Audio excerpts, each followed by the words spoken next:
हज़रत अबुल हसन रहमतुल्लाह ताला अलैह हज़रत माज़ इब्न जबल रदी अल्लाह ताला अन्हु के पास बैठा करते थे। फरमाते हैं उनसे जो प्यार बढ़ा तो फिर मेरा मुसल्ले से भी बढ़ गया। ताबीएं फरमाते हैं सहाबी रसूल से मोहब्बत हुई तो ज़िक्र से भी हो गई, फिर दुरूद शरीफ से भी हो गई। मोहब्बत उनसे बढ़ी तो फिर अल्लाह ने मस्जिद का प्यार भी बढ़ा दिया। आप फरमाते हैं कि मेरी हर वक्त तबीयत चाहती थी कि बस अल्लाह अल्लाह करूं, बस अल्लाह अल्लाह करूं, बस ना मैं ज़रा थोड़ी जान छुड़ाऊं लोगों से, को 10 मिनट मिले तो मैं कुछ 4 नफल पढ़ लूं, मैं थोड़ा सा ना बचूं लोगों से और मुझे तस्बीह मिले तो मैं ना कुछ 400-500 दफ़ा इस्तिग़फ़ार पढ़ूं, सुबहान अल्लाह अल्हम्दुलिल्लाह अल्लाहु अकबर ला हौला वला कुव्वता इल्ला बिल्लाह, मैं ना तस्बीहात पढ़ूं। फरमाते हैं कि बच्चे थे घर में 6-7, गुर्बत थी, काम मिलता कोई नहीं था और मैं काम चोर नहीं था, काम ढूंढता था, पर अल्लाह की कुदरत के काम नहीं मिलता था। फरमाते हैं कि मैंने एक दिन अपनी अहलिया से कहा कि आज मैं फिर जाता हूँ काम ढूंढने, तो मेरी बीवी बड़ी फर्मा बरदार थी, पर उस दिन ना गुर्बत के हाथों तंग आके कहने लगी आज ना कोई तू चीज़ लेके आया तो मुझसे बच्चों की भूख नहीं देखी जाती, ये सब रोगां दा रोग मुहम्मद जिसदा नाम गरीबी, कंड बुला के लंघ जाते नहीं दोस्त यार करीबी, आज ना कुछ लेके आया तो मैं बच्चे लेके चली जाऊंगी।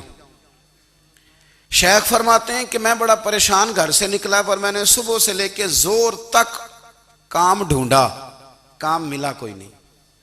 तो मेरे दिल में ख्याल आया चलो काम नहीं मिलता तो अल्लाह अल्लाह तो करे ना, चलो बंदों की मजदूरी नहीं मिलती तो रब करीम की इबादत ही करते हैं।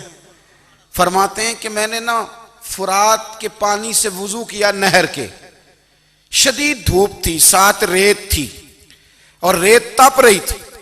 मैंने अपना रुमाल वहीं मुसल्ला के तौर पर बिछा लिया और फरमाते हैं कि जोर से लेकर असर तक नमाज पढ़ी, धूप भी पूरे जोर पे, पर मेरे सजदे का ज़ौक़ भी पूरे जोर पे। फरमाते हैं सूरज भी चमक रहा है और रब की इबादत का ज़ौक़ भी पूरे जोर पे। मैं सजदा करूं तो फिर मेरा उठाने को जी ना चाहे। मेरे उस्ताद लिखा करते थे, ये उनका शेर है, वो कहा करते थे मुझे सोज दे, मुझे साज दे और मुझे नीम शब का न्याज दे, दमे सजदा खुद को मैं तोड़ दूं, मुझे ऐसा ज़ौक़ नमाज दे। और मैं तेरी बहार का फूल हूं, मैं खिला भी हूं तो तेरे लिए, मुझे मेरी शाख से तोड़ ले, मुझे अपनी जुल्फ का नाज दे। भाई फरमाते हैं कि असर तक मैंने नफल पढ़े, दिल ढलने लगा, असर की नमाज पढ़ी और मैं वहां से चला। अब मैं जब निकलने लगा तो दिल में ख्याल आया कि छोटी छोटी दीवारें हैं घर की, बगैर कुछ लिए जाऊंगा तो बीवी दूर से देखेगी तो शोर करेगी कि फिर खाली हाथ आ गया है। कहते मैंने अपने उसी रुमाल में जिस पे मैंने नमाज पढ़ी थी ना, रुमाल में की आखी दे पंजाबी ज साफा, कहते हैं उसी में ना मैंने कुछ रेत भर ली कि वो दूर से देखेगी तो समझेगी कुछ लेके आया है, चलो जाके उसे बता दूंगा कि आज फिर मजदूरी नहीं मिली। कहते हैं वो रेत लेकर जब मैं घर में गया तो पहले बीवी दरवाजे पे खड़ी होती थी, पूछती थी खाली हाथ आ गए हो, आज मैंने देखा तो है ही कोई नहीं। फरमाते हैं मैं अंदर दाखिल हुआ, सलाम लिए, कोने में मैंने वो रुमाल रख दिया और मैंने आवाज दी कि भली मानस कहाँ हो, तो वो कहने लगी आप मुंह हाथ धो ले, मैं रोटी लेके आई।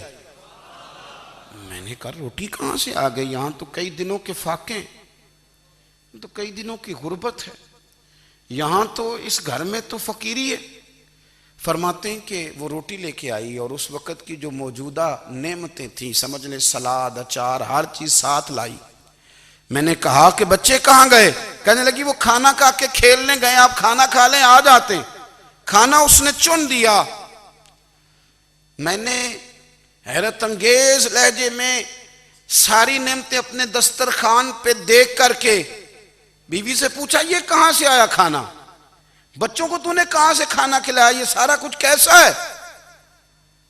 तो कहने लगी पता नहीं आज आप किस करीम की मजदूरी करने चले गए थे, पता नहीं किस करीम की, मेरे घर में तो इतनी नेमतें आई हैं कि मुझसे संभाली नहीं जा रही, इतना अनाज है, इतना गंदुम है, किस करीम के दरवाजे आज चले गए थे। ये कहते कहते वो उठी और उठ करके कहने लगी पहले ही बड़ा कुछ आया था, अब क्या ले आए हो। और जा करके ना उसने वो रेत वाला रुमाल खोला, कहने लगे मैं तो लेके आया था रेत, तो मेरे रब ने उसे भी सोने और हीरे बना दिया था।